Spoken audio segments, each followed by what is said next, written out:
India is a country of entrepreneurs where innovative sources of social impact finance have traditionally been initiated. Amul for cooperative financing and Sahara India Parivar for parabanking are just two of these examples. We present to you another form which is called as ChitFunding. Chit funds are sort of saving schemes practiced majorly in the southern part of India. They provide easier access to credit and can be conducted by organized financial institutions or unorganized institutions between friends, relatives, and trusted people.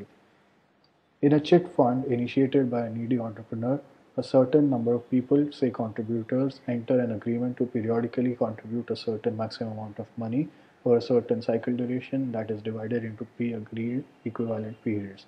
Say there is a group of 12 contributors, they agree to invest a minimum amount of X for a cycle of 12 periods. At the beginning of the first period, the initiator gets the whole pot of 12x money. This is his finance for initiating the fund and ensuring that the fund is executed smoothly. He can use this money to start or invest in his business and is entitled to repay this amount at the end of the cycle. At the beginning of the next period, the hypothetical 12x amount is bid for in an open auction between the 12 contributors. Suppose the highest bid in the auction is y plus 2, with the minimum bid fixed to be y, which is the minimum discounting factor. Each contributor, rather than paying the amount x, pays 12x minus y plus 2 the whole divided by 12 to make a pot of 12x minus y plus 2 collected by the initiator and given to the winning bidder. He gets the 12x amount, discounting his bid. This bid winner is henceforth ineligible for the bidding process but remains in the contribution process and is obliged to pay the respective monthly payments for the remaining duration. As you can see in this illustration, at the beginning of the third period, the bid winner is ineligible for the bidding process and hence has been deemed.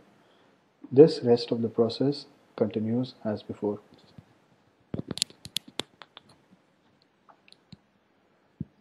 This process continues till the beginning of the last period. The last period is different from the process since there are two eligible contributors and there are two pots of 12x each, one collected in the last period and one that the initiator has to repay now that the cycle is over. So both get the remaining pot of 12x each without any bidding process. This may seem unfair, but it is the reward for waiting out the maximum period and getting the money back. The benefit of this fund for a contributor is that he can invest his savings for a socially helpful fund and have an option of redeeming it whenever he wants the money at a cost that he wants. The benefit of this scheme for the entrepreneur is that he gets a lump sum amount of money initially for use at 0% interest that he needs to repay only at the end of the cycle. In this spreadsheet, you can see some of the calculations for an example considering the number of contributors as 12 and a period of 2 months, making it a cycle of 24 months.